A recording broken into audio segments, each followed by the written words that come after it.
Hi, everyone. Thanks for joining the Icon Fireside Chat series. You can see I'm here with my digital fire. I'm Marc Blinder. I'm the CEO of Icon.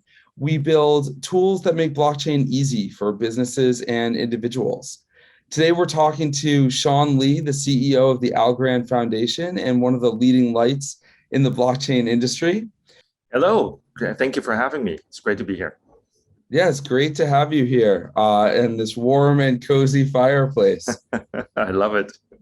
And thanks everyone who's listening. Today we're going to be talking about big trends in the blockchain industry, especially non-fungible tokens or NFTs, which have been all the rage these days. And if you haven't heard about them, we'll give you an intro later into the world of NFTs and decentralized finance, which is also known as DeFi for the industry insiders.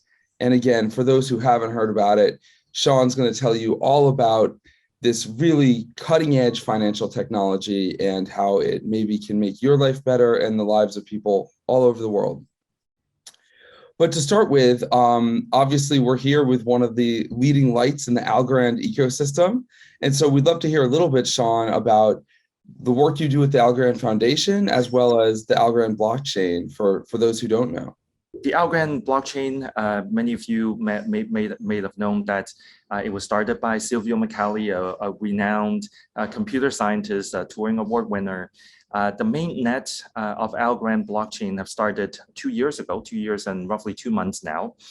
So the project has been growing very, very rapidly and across a variety of different areas, including various different use cases and applications in the DeFi space, Mark, that you talked about before, in that NFT, IoT, and really a lot of various different areas as well.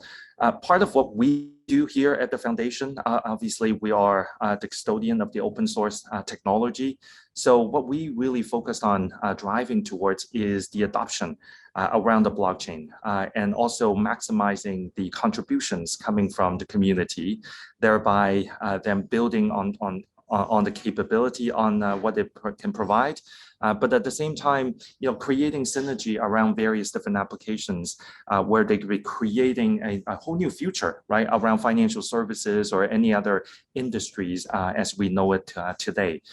My team really spans across the globe. So as of right now, we have team members now across 12 countries, pretty much covering all the major time zones. The only time zone I think we don't cover is Hawaii. Don't have anyone there yet. So for us, it's really important to have feet on the ground, work with the community in those regions, and really be able to focus on driving very regional specific applications that have a lot bigger impact in the community that they're serving in today. That's really interesting and great to hear you have that global focus. Obviously, that's supposed to be a core part of what blockchain is and what blockchains are for, but I think a lot of projects don't always deliver on that, right? They're much more regionally focused where they came from. And yeah, so for those who don't know, ICON and the OR Foundation, the Open Rights Exchange Foundation, we were one of the first recipients of an Algorand grant from the public grants process. Since then, it seems like 80% of the people we've worked with at the foundation have a PhD in cryptography. So it's been amazing to work with your team and see some of the real leading lights in, cryptography and blockchain technology and get to work hand in hand with them for the work we do. Do you want to talk a little bit more about your team and where you find such amazing people? It is, you're correct. It is a privilege for me every day coming into work, working with the team members and the community and the ecosystem partners like yourself, that we have, within the ecosystem. The interesting aspect is, as you build momentum, naturally people actually come to you, right? And that's part of what building adoption is really all about. And for us, we primarily focused on three kind of aspects, right? One aspect is, how do we continue to advance the capability? Not entirely only on Algorand, but blockchain in general, right? Because I think all of us that are in the industry now realize that blockchain is going to be a technology that's going to be with us for a long time, right? It is now becoming part of the core fabric for many of the institutional use cases that even larger enterprises are already looking into. So blockchain in general, the continuous advancement around it, things like data privacy, things like continuous capabilities around the scalabilities of things, throughput obviously is an important aspect. My team focused a lot on doing additional research on the capability on where that can go, but also more importantly, work with academic institutions and research labs in identifying the talent and identifying these key topics that we can do co-research together. And I think recently we've been announcing a number of these publications to share with the community, and that's been getting very good feedback as well. So that's kind of the one area that we focused on. Then the other area is actually taking these theories and taking the research and making them into reality, right? Research is only good if you can actually see the result from it. So what we've been focusing on also is combining that research and real world applications and making sure that the synergy and the capabilities are combined together. And that's why, as you mentioned, we have the grant program, we have bounty program, and we leverage these funding program to allow us to really work with partners around the world so we can identify those use cases, make use of the research and the theory that have been coming out from the community, and thereby really driving forward towards where things are going in that regard. So that's the second aspect. Then the third aspect is around the digital asset itself, right? Because if you think about the power of blockchain, it isn't just a technology, it isn't just the ledger itself. The power of it is really that layer, that ledger, plus the assets that are sitting on it, right? Because it changes how the economic models work from today, but it also changes around how things can be done from an efficiency perspective, from an energy footprint perspective, which we can talk about in a bit. And then also it changes on the user experience. And I think that aspect is also very important. So, when we look at the asset side of things, we don't focus on the speculative aspect. There's lots of market participants doing that. What we focus on is how can those assets, those tokenized assets, either they represent digital assets or physical assets in some form, how can that create a new economic model? And that's what we really pride on working with our partners on. So those are the three areas that we spend a lot of time in, and it's very exciting to see where things are going. Yeah, well, and that's music to my ears. Obviously, for those who don't know that are watching this, what we do at AIKON is all about that kind of mass adoption of blockchain and kind of simplifying the on-ramp to the technology. So our ORID product allows people to log in with sort of simple systems like a Google login, Facebook login, email address, and take advantage of these assets, right? And it's one of the reasons we were so excited about working with Algorand is there's been such a focus throughout your history on these new financial models and these new financial systems on blockchain. From my perspective, the things that have always really moved me about using blockchain for these financial transactions is the fact that it's more public, it's more fair, right? The rules are out there in the open. And I'd love it actually, just since we got on the topic, if you talk a little bit more about how you see blockchain changing the face of finance, and as we said in the intro, DeFi, decentralized finance as well. Yeah, that's a great question actually, and I think it's a pretty deep question as well, right?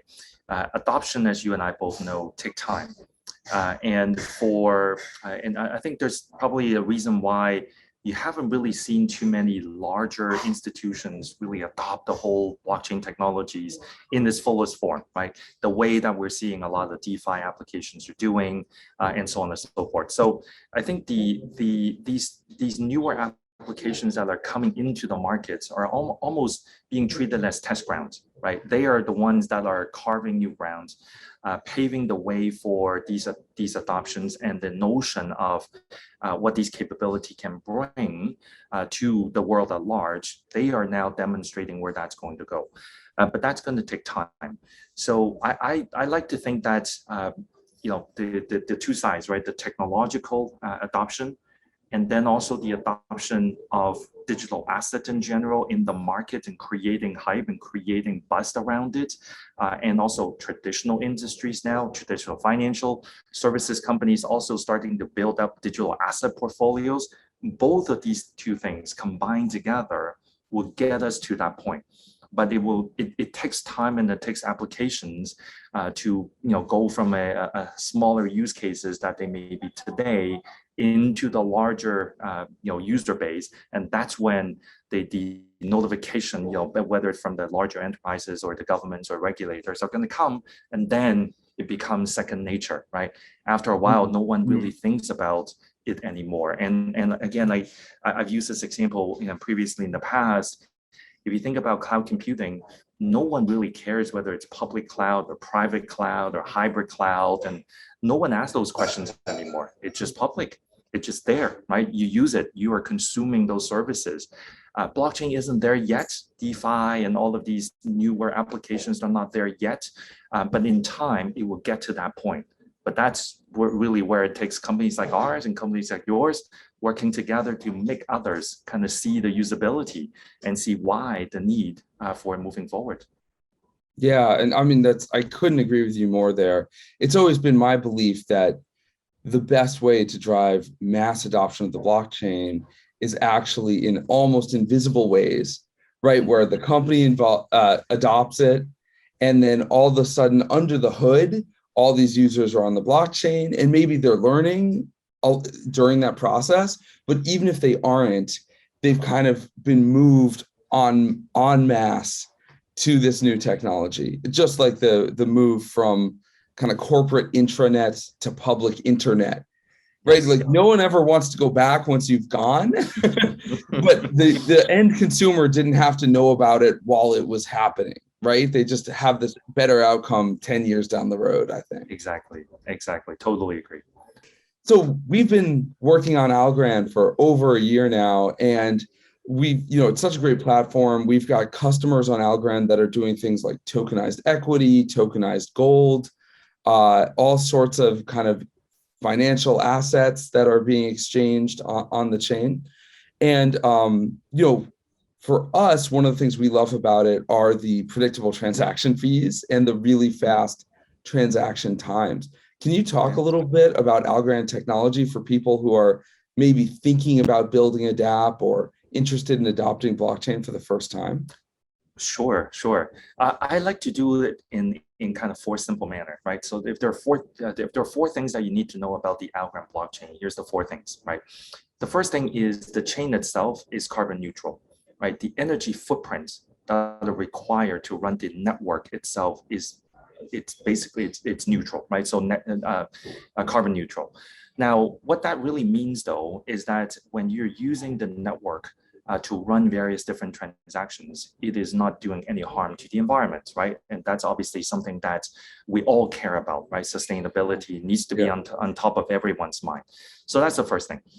The second thing is you talk about throughput, right? So right now, our chains can already handle more than 1,000 transactions a second. And then with our next release, it's going to be at least 10 times that. Right, at least 10 times.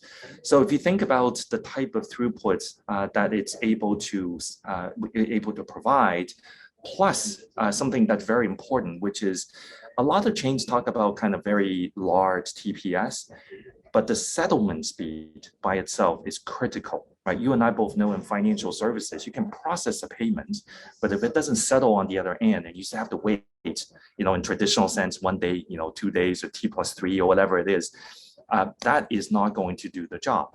So when we talk about settlement speed on Algorand, right now it's around 4.4 seconds. And with the next release, it's going down to 2 seconds. So you think about tens of thousands of transactions per second and be able to settle a transactions in about 2 seconds.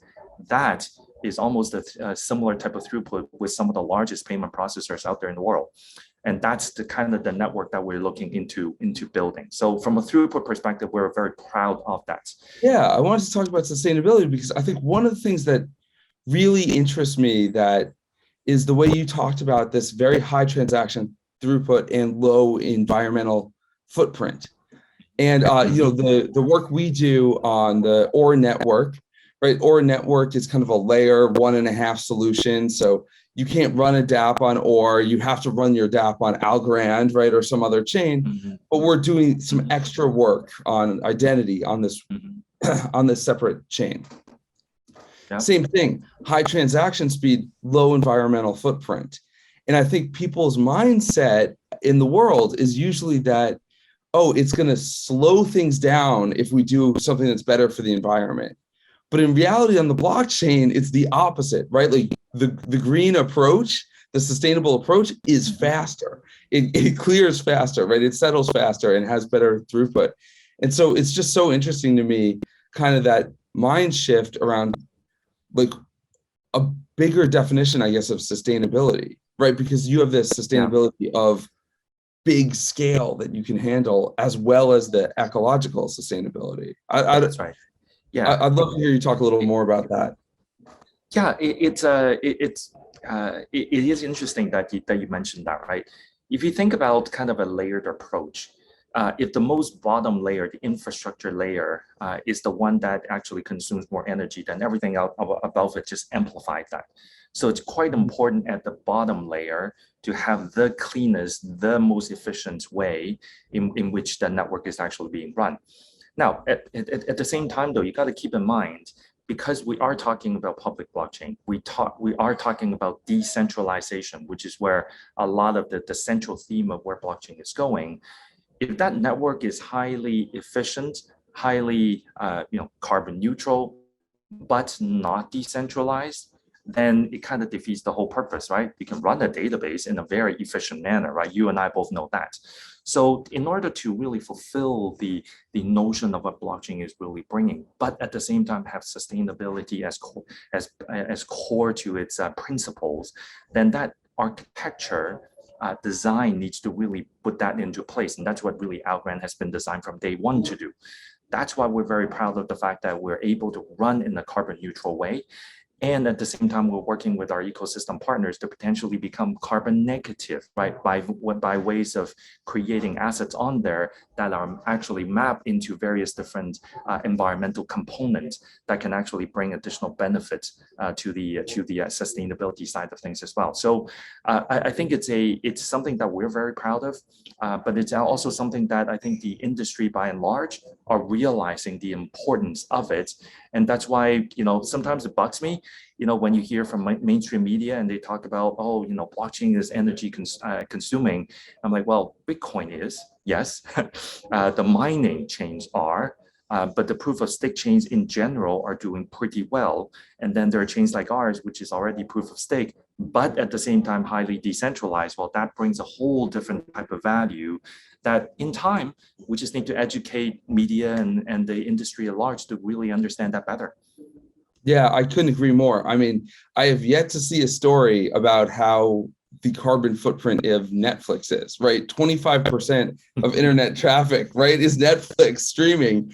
And yes, who knows what their carbon footprint is? I don't know. You don't know. The media doesn't care. It's only when you're trying to do something new and shake up the status quo that all of a sudden you have to answer every question that the status quo doesn't have to struggle with. That's right. That's right. So carbon neutrality is certainly one of the core capability. We talked about throughput earlier, so going into tens of thousands of TPS, but also 2 seconds finality or settlement speed, to borrow a financial services term. So I think that those are going to really bold us very well in terms of the next evolution of applications and use cases that will be coming onto the network itself. The other thing that I'd like to talk about is the cost, right? As many know, especially those that are in the Ethereum ecosystem, gas fee is an issue very often, right? And it depending on the design on how the gas fee is actually calculated, that obviously affect the per transaction cost. And if you think about use cases like micropayments and micro insurance, these are transactions that are happening in very rapid speed. Having the transaction cost in a very controlled manner, in a very minute manner, becomes very important. So Algorand obviously have been focusing very hard on that from day one when we launched. our transaction fee is 0.001 algo. And today it remains 0.001 algo, and tomorrow it will still be 0.001 algo. And if you think about comparing that from a pricing perspective, that's less than a penny, right? So for us, running transaction, it's almost something that you don't need to think about, right? When you're sending payments across from one side of the world to the other, there's no literally minimal impact in terms of the actual settlement that you're going to be receiving onto the other side. And that to us is important, because otherwise, what's the point of actually having a system that is not that efficient? There's no point from a cost perspective. So that's really the third element. And then really the fourth element that I to talk about is the notion of the assets that are being created on Algorand, right?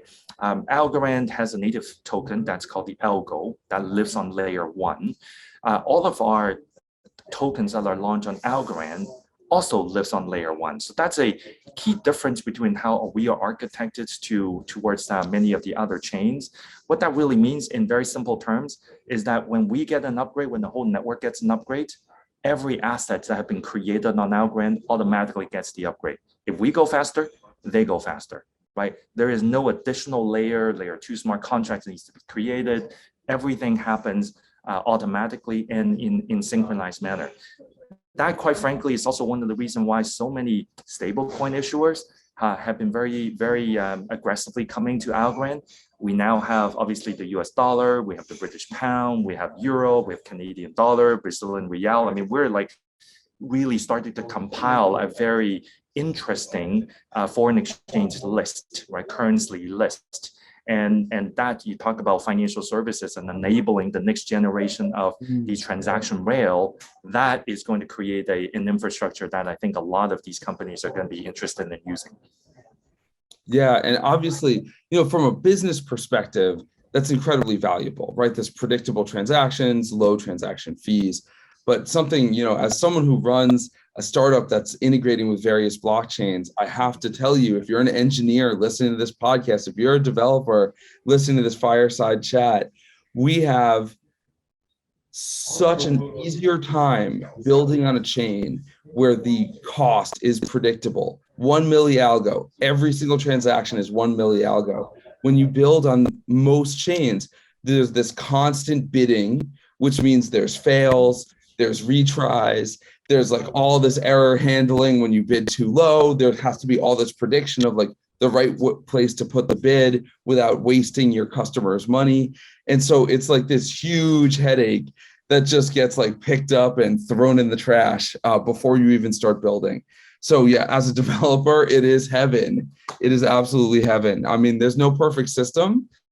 There's strengths and weaknesses to each blockchain, but I think it's really undervalued in the industry as a whole, that predictability, especially if you want real business use cases, big business use cases, right? Like small startups may be willing to deal with this like craziness. Like, what was the transaction this time? Was it $8? Was it 145? Yes. We don't know.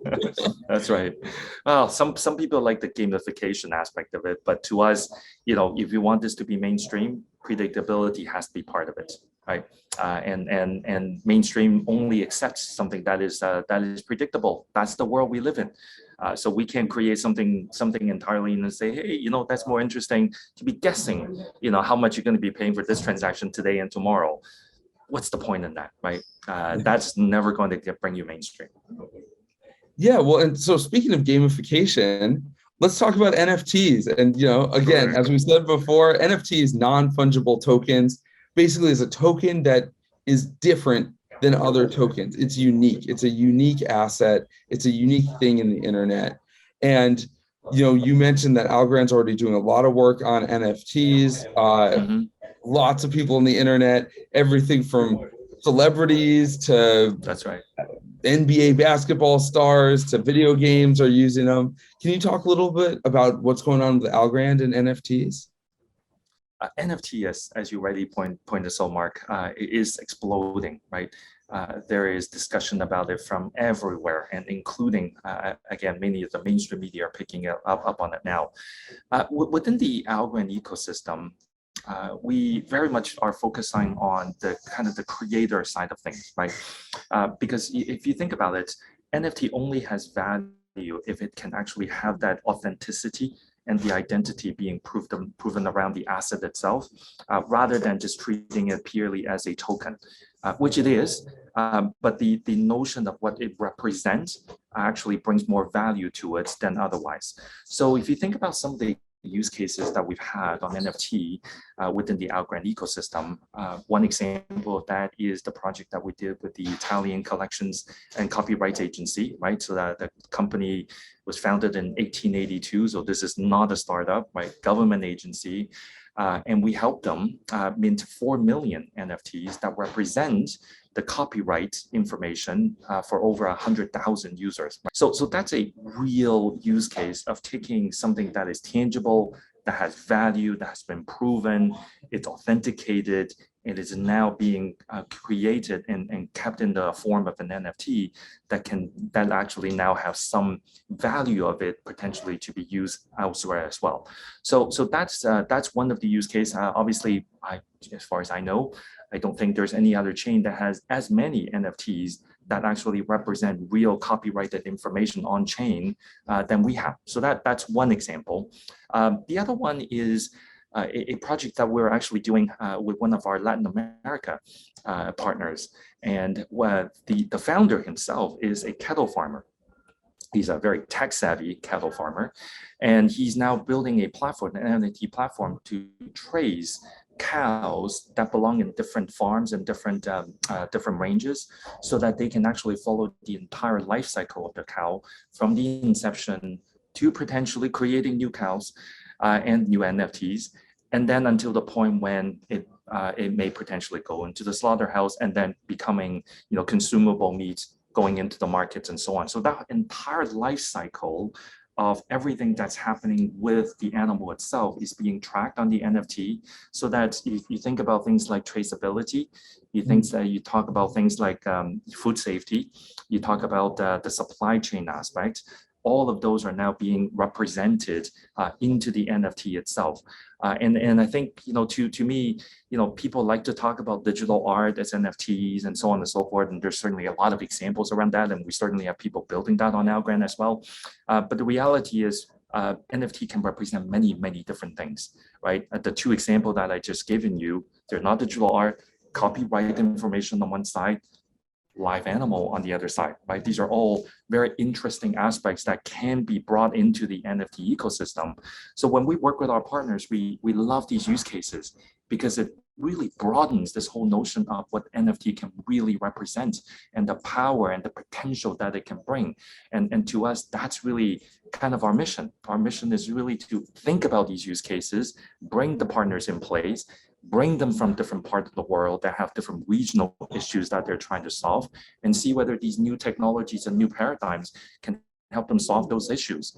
And that's the exciting aspect of it. Yeah, no, it's an amazing use case. We've been working with Authentium, which is another Algorand project.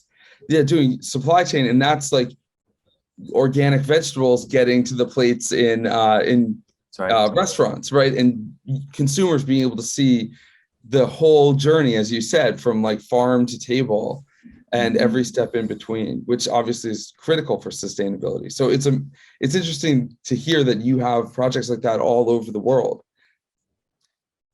We do. Authentium is out of Australia, right? So as you mentioned, I mean, we've kind of covered the gamut, and certainly we do have. I don't want to obviously not talk about the various different art-related NFT marketplaces that we have as well.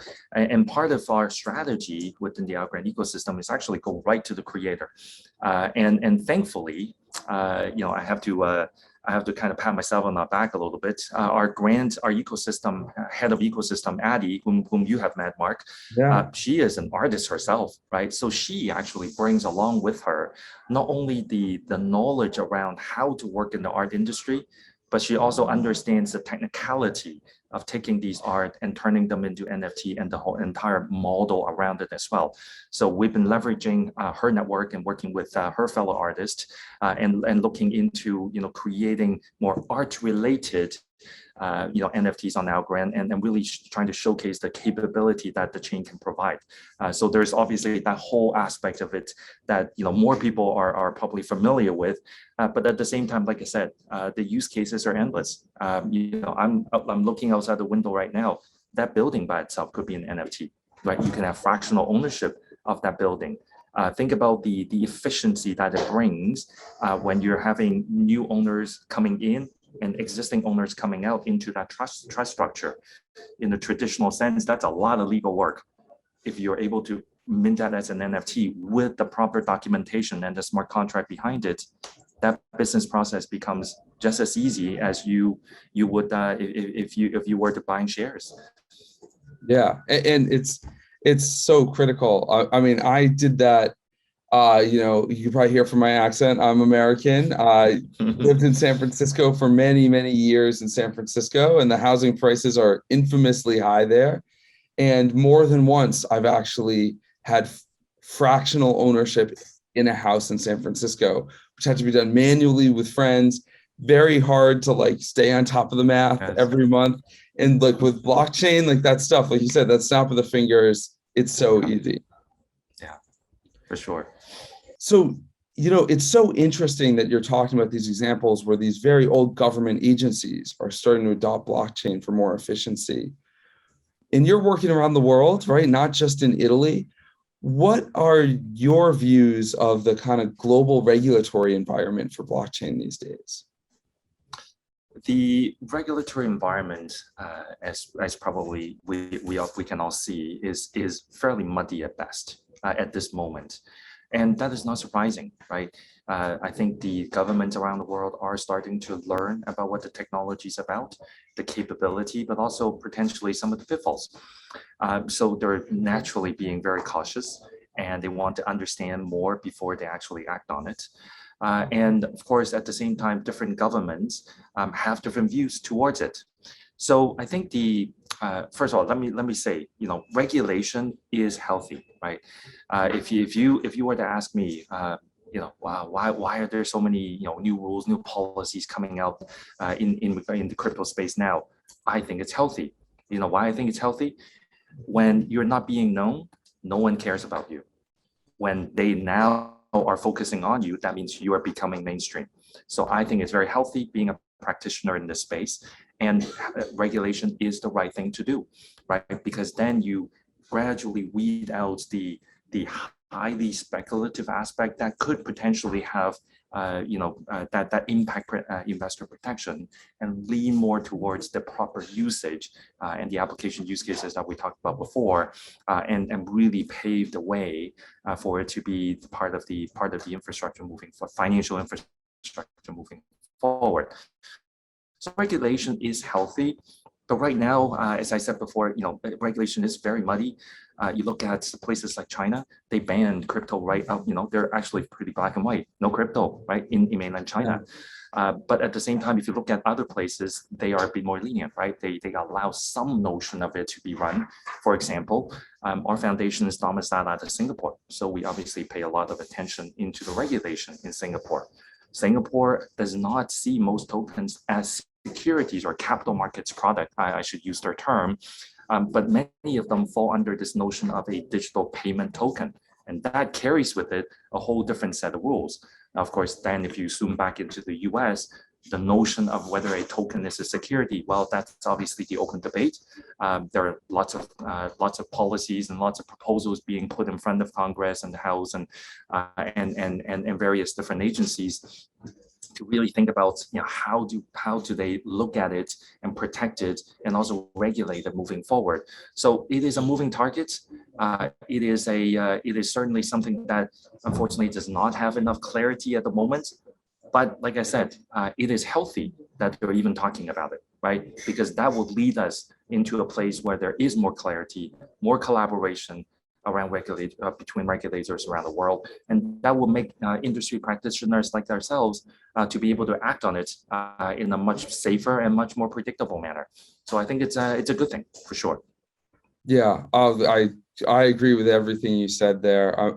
As an American, it really pains me to see that we still don't have any kind of legal definition of different types of tokens and regulatory clarity of what's happening. As a blockchain enthusiast, I want this stuff to become mainstream. I want to pay my taxes and all those kinds of things. And right now they're leaving us, I feel, to really fend for ourselves. And responsible parties like AIKON, like my company, it means we just run up enormous legal bills with some of the best lawyers in the country to make sure we're following these sort of vague pronouncements as if they were law. And we would rather follow the law and ignore the vague pronouncements, but it just isn't happening yet. And so I'm hoping that we can be more like Singapore. It's going to take time. Yeah. Well, Yeah, it's going to take time. It's going to take time. Yeah. Yeah. Well, and yeah, I really appreciate that on the regulatory environment. And the last thing, it's always been our perspective that regulators should love blockchain because there's transparency, there's built-in accounting, everything's auditable by the public and the regulator. Certainly. But there is the realization of the technology aspect, and there's very, very few that are looking at the technology in the negative sense, right? Yes, there's privacy, data privacy, things like GDPR. How does that emulate itself in the blockchain world, right? So there are things like that where regulators and governments are really thinking about. But in general, most would agree the technology is going to bring a lot of efficiency into the business processes and take business to the next level. So that's not an issue. The issue at hand obviously is the asset itself, right? It is around the crypto assets, and when they see coins that are going through the roof and then tanking and then going through the roof again, as we have seen over the last few months, naturally there's a lot of hesitancy in terms of how they view assets like these as an alternative asset, but being made widely available to the general public itself. And that is something that, as regulators, they should be focusing on. And I think they're right. So I think putting some additional boundaries around how things can be done is important. But I do wish, though, that more of us in the industry, stand up together, work together, educate the regulators, educate those that are in the need in terms of exactly what it is. And I think that's going to be really helping them and thereby helping us.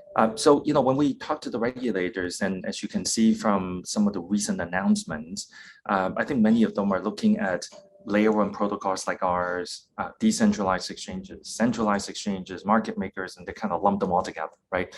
They consider them all to be kind of crypto projects. So there's one rule to set for one policy to set for all crypto projects. Well, you and I both know all of these are quite different, right? They're completely different in nature, even though, yes, we are in the crypto industry.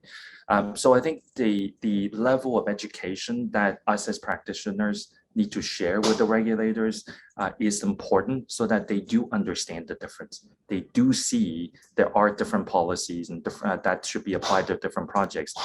Just like if you think about people building bridges, right? People building the pillars and doing the concrete, or people doing the road signs are completely different, even though all of those infrastructure are being put onto the bridge itself, but you don't regulate it the same way, right? There are different things that you need to do in that regard. I think right now, we're still in the infancy of the industry. So many of them just says, oh, you're related to crypto? Well, there you go. You're in this bucket. Yeah. Well, actually, there needs to be many buckets that are called crypto, but they should be somewhat different. I think that's just a phase that we need to go through, and we'll get there. We'll get there, but it's our job to do so. Cool. Well, I really appreciate all the time you've given us today. I had a couple fun questions to wrap things up, if you don't mind. Sure, absolutely. Sure. So I was going to start with three things. One, if you could go to any concert from a musician, living or dead, what would it be? Any concert. I would probably say Bryan Adams. And I'll tell you why. Bryan Adams was the first ever concert that I've ever been to when I was probably a teenager, way back when. And it creates, I had this very vivid, image of him being on stage, very lively, very talkative, and being in that live concert experience was something that I could never forget. But since the very first one, I haven't been to a Bryan Adams concert for a long time. So there's certainly something that I would love to do again. Not to mention Bryan Adams is Canadian. I am Canadian as well. So there is definitely that linkage. So if I have to go to a concert, that would be one. That is amazing to hear. And yeah, for those listening who don't know Algorand that well, there's a lot of secret Canadian connections over there. There's like, sure. I think under every laptop is a maple leaf or something. So glad to hear that. And okay, so we got this Bryan Adams concert. Now, before the concert, you're going to go out to dinner. If you could go to dinner with any historical figure, who would you like to meet? Who would you like to sit down with? Oh, that's an interesting question. Who would I want to sit down with? I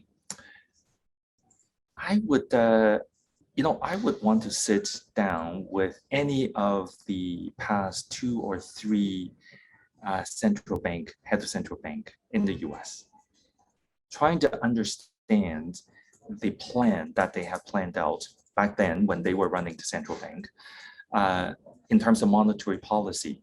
If you think about what we've been spending the last 30 minutes talking about, decentralized finance and the whole notion of how financial services evolutions are coming along with that. But we live in the real world, right? We have had over the last 2 years, 3 years, trillions of dollars being pumped into the market for the right reasons.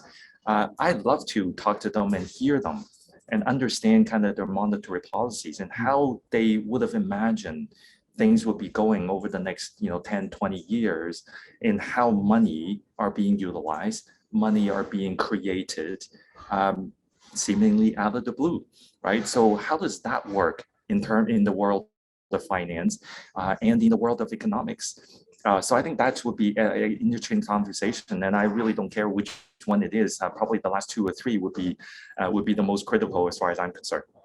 Yeah. Oh, totally cool. It's one of the things I've always loved about the blockchain industry is it combines my love of technology with politics and economics, right? It's like all those things woven together. So fascinating conversation. Yeah. I would, happily serve the wine at that dinner. Sounds good to me. And then last thing for the day, we talked a lot about the Earth and sustainability. Is there anywhere on the planet that you've always wanted to visit that you haven't been to yet? Yes. So I've, Mark, you know me for a little bit of time now. I've done a lot of travels in my previous careers. I've done business in over 20 plus countries. Traveled to 5 out of the 7 world wonders, or at least the ones that were voted upon in the internet a few years ago. So I've been to 5 out of the 7, and I'll definitely make it to the other 2. There's one continent I've never been to, Antarctica. I'd love to go to Antarctica. Maybe I'll hide out in a scientific, boat somewhere, and I'll do the dishes. It's okay, as long as I have an opportunity to go there and see what being on a on a somewhat uninhabited continent is really like. That is entirely white. I think that would be fascinating. Yeah. Well, no, I have to agree. I mean, that would be an amazing landscape to see. I have had the joy of traveling to the Arctic Circle, in northern Sweden, and it was amazing. Like in the winter, you're like white as far as the eye can see. It is truly a kind of spectacular and very unusual experience for someone like me. Oh, well, thank you so much for the time today. This has been an amazing conversation, and we'll have to check up on you in a few months or a few years and see if you've made it down to Antarctica. Certainly. Well, thanks for having me here. It's a great chat, and love to do this again. Thank you.